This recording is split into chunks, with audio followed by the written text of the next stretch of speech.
I would like to hear from you, what kind of differentiates you, especially when it comes to intent means a lot. What makes us different? Apply data.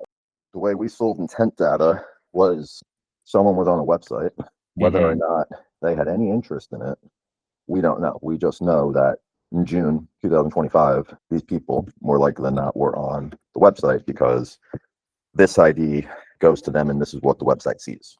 But were you just browsing around? Were you just clicking? Did you accidentally click stuff? All possible. So it's still a very raw data type. Before I did all of this, I went more with a literal approach. You sell health insurance. You sell expensive health insurance. You're 65.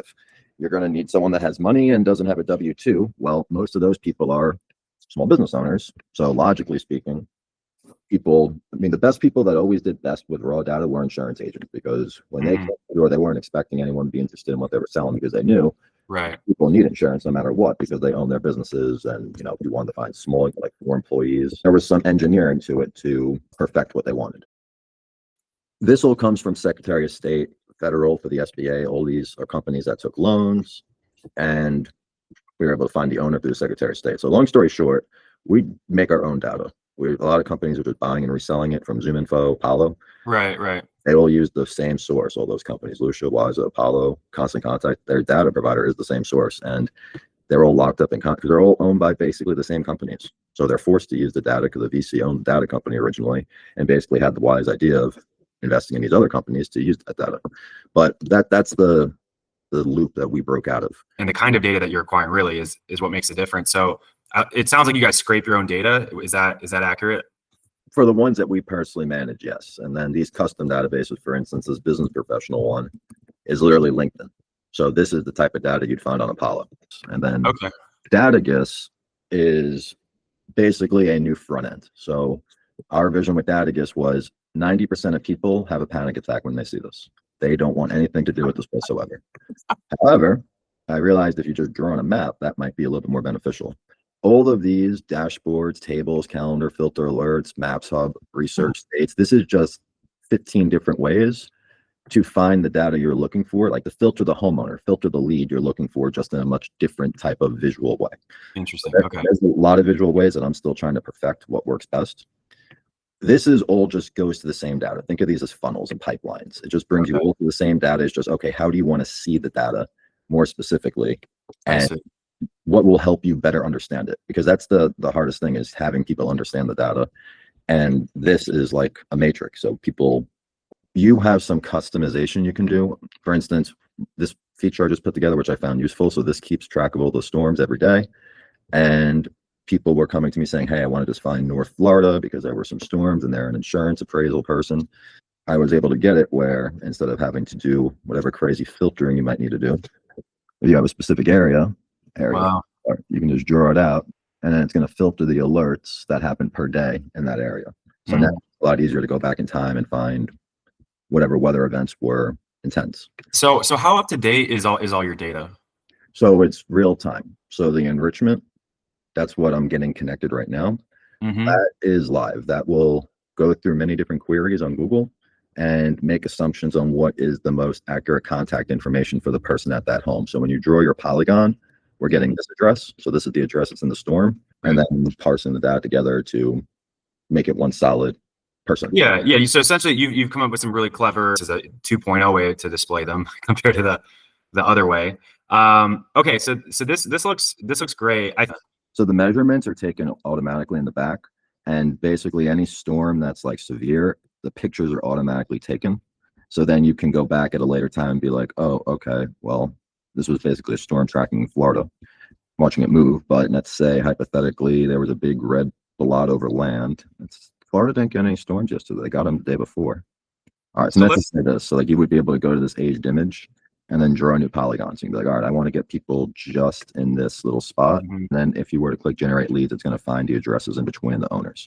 And is there any way to upload maps to this? Like if I have a weather, map company that I work with that's a third party, could I upload that map, or could I integrate with that website, or do I have to draw it? Is that the only option? I think the answer is yes, because let's find a better one this is hard to figure out. So let's find one that's like on the coast, because it does have the ability to recalibrate an image. So I'm thinking, truthfully, yes, we can do it, because this I'm able to move, because I see this is not right. This is totally not lined up. So if I drew a polygon here, it's going to be, you know, Jacksonville's not over here. Jacksonville's actually here. So what we can do is we can move it. So I'm thinking, I just have to figure out the best zoom level. So see, I'm going a little bit above and beyond drawing above it, but I would imagine the answer is yes, that we can figure out a way for you to upload the image. It just has to be like a. Oh, interesting. So that's an image overlay you just put on top of that. That's a separate map. Exactly. So now it's just Okay. re-overlaid. Okay. One thing I have to do is calibrate the zoom, because see how you zoom in, it's not. Yeah, for sure. But if you put it at the right level, you could do exactly what you're talking about. Okay. I see what you're saying. Okay, that looks great. The only other question I really have is around, well, two questions around enrichment and hygiene, right? So, like, for example, one of the things I was considering, and I was wondering what your thoughts were on this, you know, I was going to go to maybe potentially TransUnion for taking the data and then verifying in real time, right, phone numbers and things of that nature to get the cleanest data possible. Is that something you would recommend, or would that be redundant? I would tell you, like, we're already doing it basically real time. I mean, through just public sources that we're finding, we're matching it.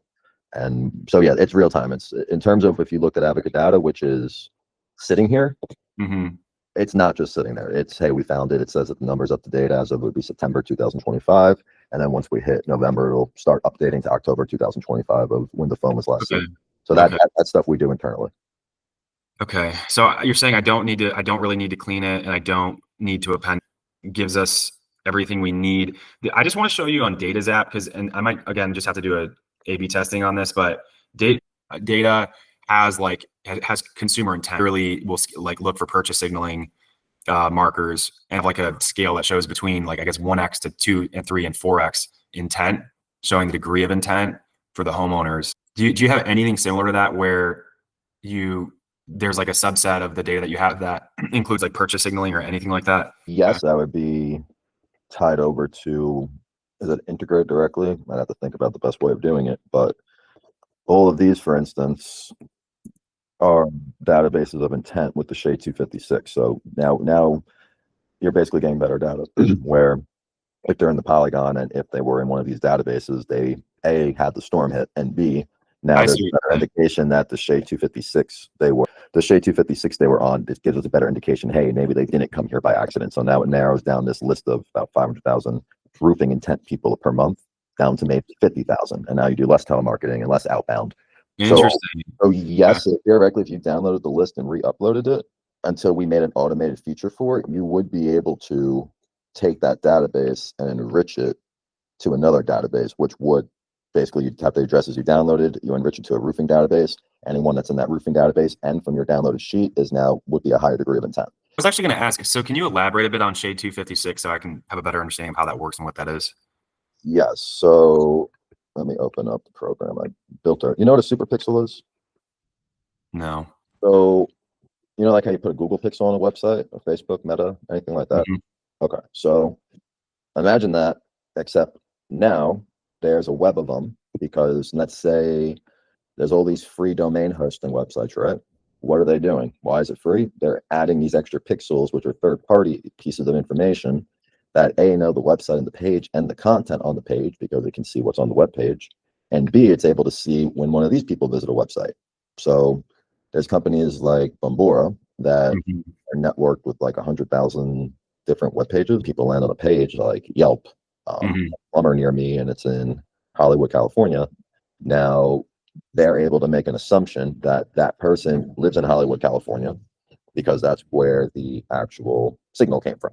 Right. However, the logic isn't perfect, because if I land on Zillow and I accidentally click on Hollywood, California, and I'm in Long Island, New York, I'm now a intent prospect for Hollywood, California. Right. So that's why my whole mindset is, well, if we can start replacing that with age or roof, now you have more, not data, information. It's factual information. Like, yeah, it's more accurate data. Yeah. There's no ambiguity with it, because the government's the only primary source, and this is those secondary sources. Right. That makes sense. That's a good explanation. Okay, got it. All right. Well, that sounds great. So is there a difference in price between the Datagus and just this regular? Because I mean, so the regular is included by default.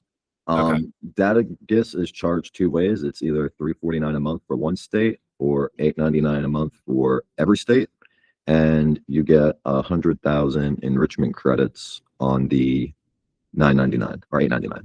Then this you get automatically on the $8.99. You are provided at no additional cost the $2.29 plan, so you can download 30,000 homeowners that are already enriched, and to do the $3.49 plan, then this is included. I And see. this $4.99 plan gives you 1 million homeowner leads a month. That Yeah, well, wouldn't be enriched. This would be, hey, probably 6 months backdated the phone number, but it still works very well. Still sure. gets feedback. Okay.